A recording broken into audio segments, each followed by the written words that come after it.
Once upon a time, I lived down in Georgia,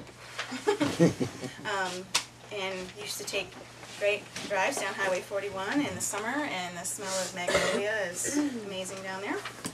But this is a poem from way back called Joyride. He smells of coffee and cigarettes as he grips the steering wheel. One-handed, stiff arm driving 80 down the empty 4-lane.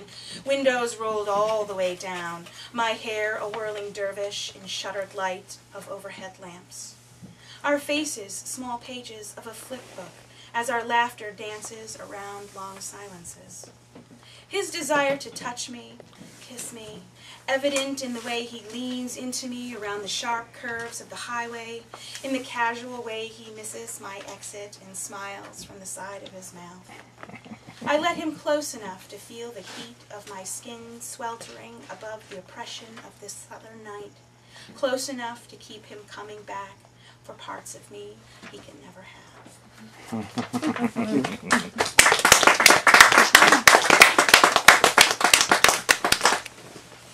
This one's called Pandora. Skylight angled at 45 degrees, restless moon haunting the rims of wood sparkling off kitchen steel and everyday glass. Waiting for a simple gesture. The cupboard opens and closes to something magical and romantic, a ripe Pandora's box without the stardust and chaos, but with leaned words laced in fragrant pollens.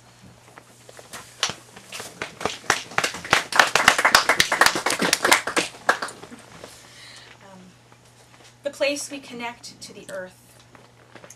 I sit fascinated by the tenderness in his voice as he speaks, imbibing the curve of a woman's foot with languid fantasy.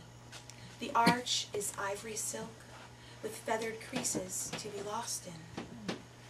His language, a confabulation of hushed words that lick all the angles turned by her heel hanging over the bed's edge.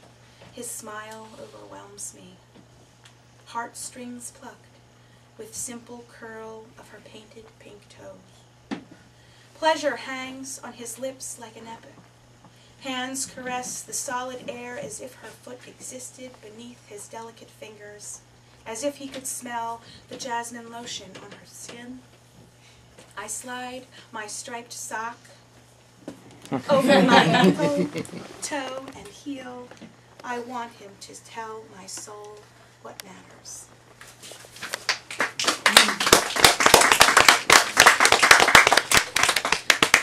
I don't know if anyone has ever read Housekeeping by Mary Lynn Robinson, which is an amazing book.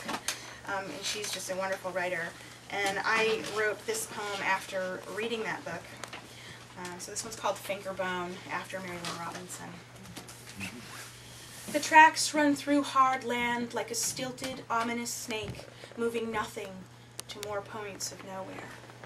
Oily pylons creak under the fingerbone of forced winds built to withstand the propel and sway doled out by harsh winters. The lake below lifts and drags the trestle with shifting currents that whisper hallowed tunes, luring its fair share into aqueous death. Icy depths are laden with railcar graveyards, and innocents succumb to darkness, unbeknownst, while life bodies sail over the precipice, cutting winds as if forlorn kites.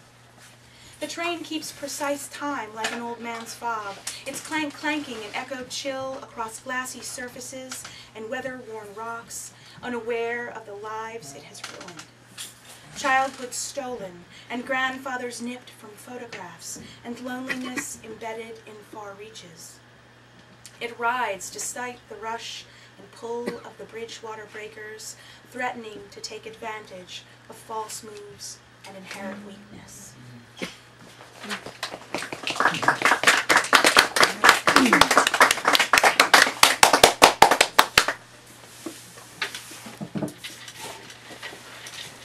I got a couple of these are little small ones. I'm into small these days. This one's called The Scalping of Rudy Jenkins. You remove my second skin with teeth, made of fire-burned porcelain, edges smoother than a Mississippi night, erupting from the clutches of a silver-saved moon, beckoning, beckoning, or reckoning.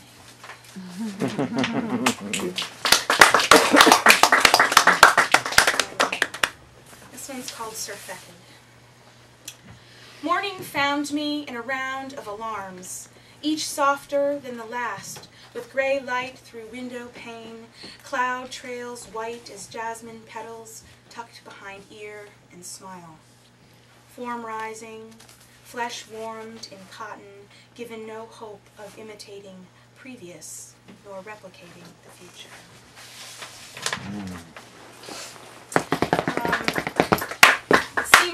It seems the world has been plagued with earthquakes, and I didn't write one about Haiti, but this one is about Sumatra when they had their earthquake. I had read this article in the paper, and it was just really touching, so I wrote a poem about it. It's called Pariaman No More, for Sumatra. The mosque's minaret has succumbed to the earth as she swallows whole villages in her muddy mouth. The great underground thunder erupts, cascades of rock and thick mud, envelops a wedding party at the foothills of the bride's childhood home. Her most precious union sealed in darkness, her unborn children, myths once again. Those that still roam find hands petrified up from the land like human plants searching for sun. The dead are carved from clay by villagers, culled today only to be replaced from whence they come, with a prayer for the sending.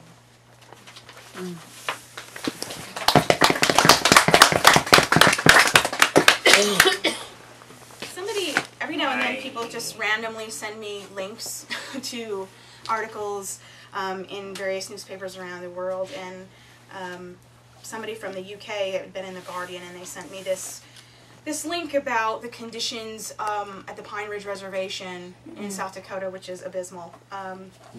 And so I wrote this poem about that, but also Max Bex, I guess, has collected quilting supplies to send to the Lakota to help them, and I guess later on in the month looking for donations to help ship all of that stuff, so just be aware of that.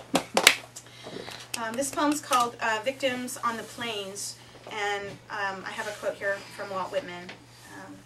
Something it swings on more than the earth I swing on. To it the creation is the friend whose embracing awakens me. Walt Whitman. Why are we only noticed when our necks are burned with rope and our ancestry dangles in a crooked line? Our parents too drunk on the invaders' persistent lies to notice our emotional disintegration. Our fears that we might never leave this house, filled with 3 generations of captured Sioux on lands, our lands, given to us by the government as if we came here after the fact. Our homes new in the Kennedy era, now rotting at the seams, prairie winds flap the plastic on windows, and no help in sight, not now or in the future. They have written my best friend's name across the windows in honor of her spirit. Praise her and mourn her. Tomorrow, I will take my turn with the rope.